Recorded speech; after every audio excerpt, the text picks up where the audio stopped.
Journey to London. The great yellow wasteland lay dim and milky in the moonlight as the big friendly giant went galloping across it. Sophie, still wearing her nightie, was reclining comfortably in the crevice of BFG's right ear. She was actually in the outer rim of the ear, near the top, where the edge of the ear folds over. And the folding over bit made sort of a roof over her and gave her a wonderful protection against the rushing wind. What is more, she was laying on skin that was soft and warm, almost velvety. Nobody, she told herself, had ever traveled in greater comfort. Sophie peered over the rim of the ear and watched the desolate landscape of the giant country go whizzing by. They were certainly moving fast. The big friendly giant went bouncing off the ground as though they were rockets in his toes. And each stride he took lifted him about 100 feet into the air. But he had not yet gone into the whizzing top gear of his. When the ground became blurred by the speed and the wind howled and his feet didn't seem to be touching anything but air. That would come later. Sophie had not slept for a long time. She was very tired. She was also warm and comfortable. She dozed off. She didn't know how long she slept, but when she woke up again and looked out over the edge of the ear, the landscape had changed completely. They were in a green country now, with mountains and forest. It was still dark, but the moon was shining as brightly as ever. Suddenly, and without slowing his pace, the big friendly giant turned his head sharply to the left. For the first time during the entire journey, he spoke a few words. Look, quick, quick, over there, he said, pointing his long trumpet. Sophie looked in the direction he was pointing. Through the murky darkness, and all she saw was a great cloud of dust about 300 yards away. Those is those other giants all galloping back home after their guzzle, the big friendly giant said. And then Sophie saw them. In the light of the moon, she saw all 9 of those monstrous half-naked brutes thundering across the landscape together. They were galloping in a pack, their necks craned forward, their arms bent at the elbows, and worst of all, their stomachs bulging. The strides they took were incredible. Their speed was unbelievable. Their feet pounded and thundered on the ground and left a great sheet of dust behind them. But in 10 seconds, they were gone. A lot of those little girlsies and boyses is no longer sleeping in their beds tonight, the big friendly giant said. Sophie felt quite ill. But this grim encounter made her more than ever determined to go through with her mission.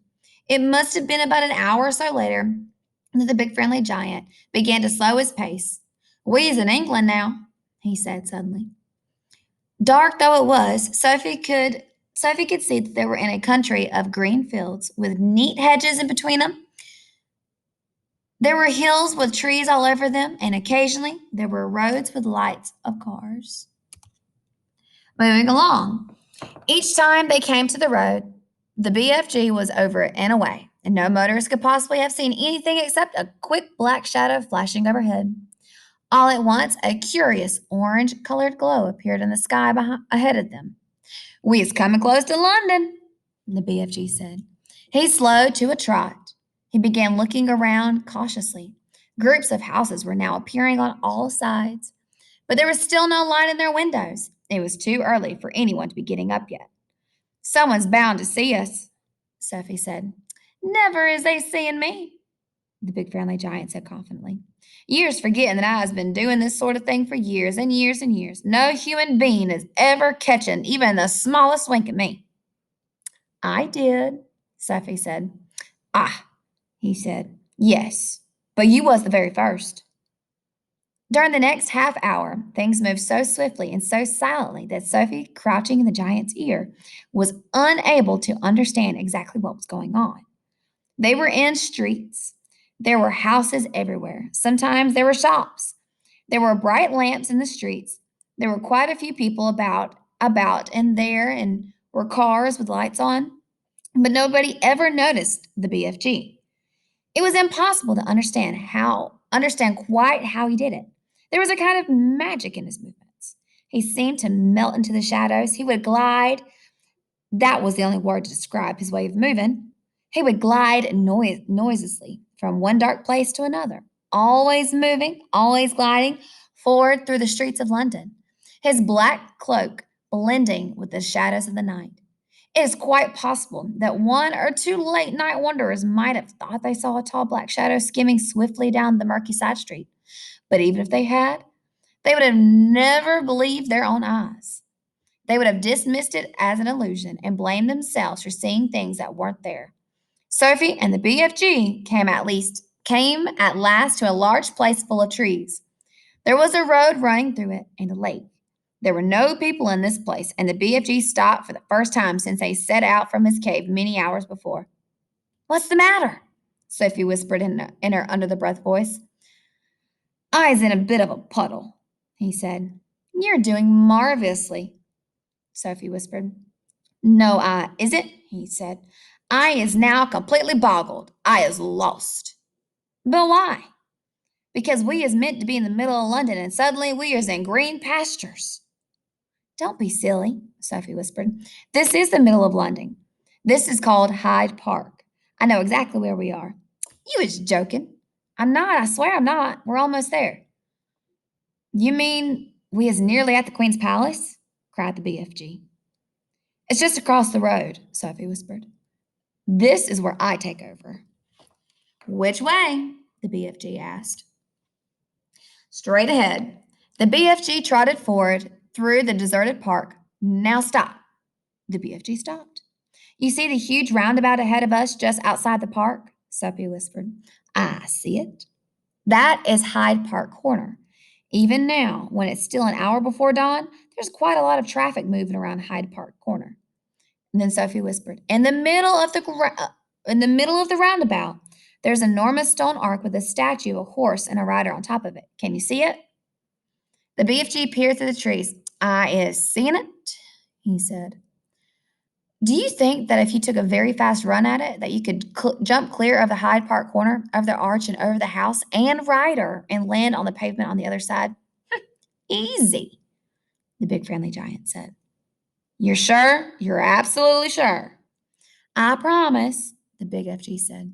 Whatever you do, you mustn't land in the middle of Hyde Park Corner. Don't get so flustered, the BFG said. To me, that is a snitchy little jump. There's not a thing-a-ling-ling to it. Then go, Sophie whispered. The BFG broke into a full gallop. He went scorching across the park, and just before he reached the railings that divided it from the street, he took off. It was a gigantic leap. He flew high over Hyde Park Corner and landed as softly as a cat on the pavement on the other side. Well done, Sophie whispered. Now quick, over that wall. Directly in front of them, bordering the pavement, there was a brick wall with fearsome-looking spikes all along the top of it. A swift crouch and a little leap, and the BFG was over it. We're there, Sophie whispered excitedly. We're in the Queen's back garden. The palace. By gumdrops, whispered the big friendly giant. Is this really it? There's the palace, Sophie whispered back. Not more than 100 yards away, through the tall trees in the garden, across the mown lawns and the tidy flower beds, the massive shape of the palace itself loomed through the darkness. It was made of the whitish stone. The sheer size of it staggered the BFG. But this place is having 100 bedrooms at least, he said. Easily, I should think, Sophie whispered. Then I is boggled, the BFG said. How was I possibly finding the one where the Queen is sleeping?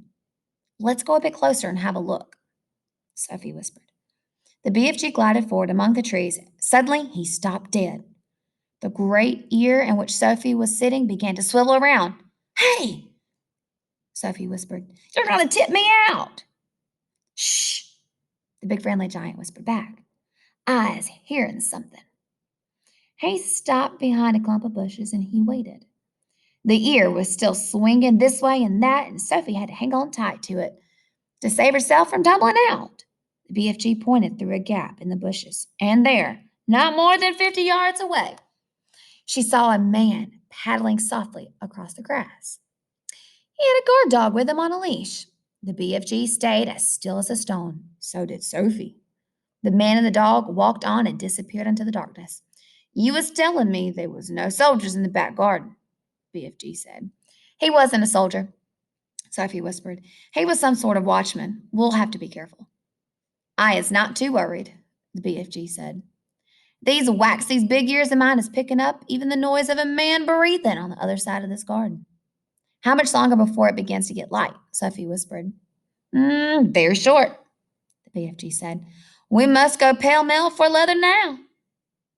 He glided forward through the vast garden, and once again Sophie noticed how he seemed to melt into the shadows wherever he went. His feet made no sound at all, and even when he was walking on gravel. Suddenly, they were right up close against the back wall of the great palace. The BFG's head was level with the upper windows, one flight up, and Sophie, sitting in his ear, had the same view. And all the windows on that floor, the curtains seemed to be drawn. There were no lights showing anywhere. In the distance, they could hear the muted sound of traffic going around Hyde Park Circle corner. The BFG stopped and put his other ear, the one Sophie wasn't sitting in, close to the window. No, he whispered. What are you listening for? Sophie whispered back. For breathing, the BFG whispered. I is able to tell if it's a man, human being, or a lady by the breathing voice. We has a man in there, snortling a little bit too. He glided on, flattening his tall, thin black cloaked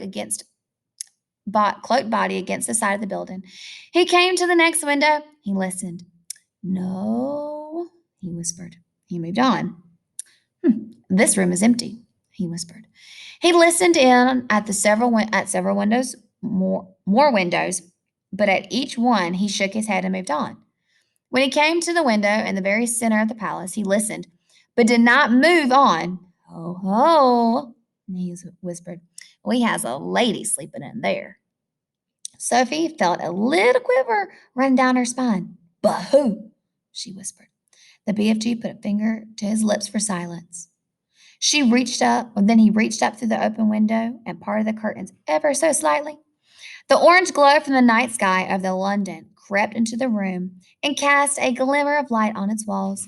It was a very large room, a lovely room, a rich carpet, gilded chairs, a dressing table, a bed, and on the pillow of the bed lay the head of a sleeping woman. Sophie suddenly found herself looking at a face she had seen on stamps and coins and in the newspapers all her life. For a second, she was speechless. Is that her? The big BFG whispered. Yes, Sophie whispered back. The BFG wasted no time. First, and very carefully, he started to raise the lower half of the large window. The BFG was an expert on windows. He had opened thousands of them over the years to blow his dreams into children's bedrooms. Some windows got stuck. Some were wobbly, some creaked. He was pleased to find out that the Queen's window slid upward like silk. He pushed open the lower half as far as it would go, so as to leave a place on the sill for Sophie to sit. Next, he closed the crack in the curtains. Then, with finger and thumb, he lifted Sophie out of his ear and placed her on the window ledge with her legs dangling just inside the room, but behind the curtains. Now don't you go tip-toppling backwards, the BFG whispered. You must always be holding on tight with both hands to the inside of the windowsill. Sophie did as he said. It was summertime in London and the night was not so cold. But don't forget that Sophie was wearing only her thin nightie. She would have given anything for a dressing gown, not just to keep her warm, but to hide the whiteness of her nightie from watchful eyes in the garden below. The BFG was taking the glass jar from the pocket of his cloak. He unscrewed the lid. Now, very cautiously, he poured the precious dream into the wide end of his trumpet. He steered the trumpet through the curtains, far into the room, aiming it at the place where he knew the bed would be. He took a deep breath. He puffed out his cheeks and poof, he blew. Now he was withdrawing the trumpet, sliding it out very carefully, like a thermometer. Is you all right sitting there? He whispered. Yes, Sophie murmured. She was quite terrified, but determined not to show it. She looked down over her shoulder. The ground seemed miles away. It was a nasty drop. How long would the dream take to work? Sophie whispered. Some take an hour, the BFG whispered. Some is quicker, some is slower still. But it is sure to find her in the end. Sophie said nothing. I is going off to wait in the gardens, the BFG whispered. When when you is wanting me, just call out my name and I is coming very quick. Will you hear me? Sophie whispered. You is forgetting these, the BFG whispered, smiling and pointing to his great ears. Goodbye, Sophie whispered. Suddenly, unexpectedly, the BFG leaned forward and kissed her gently on the cheek. Sophie felt like crying. When she turned to look at him, he was already gone. He had simply melted away into the dark garden.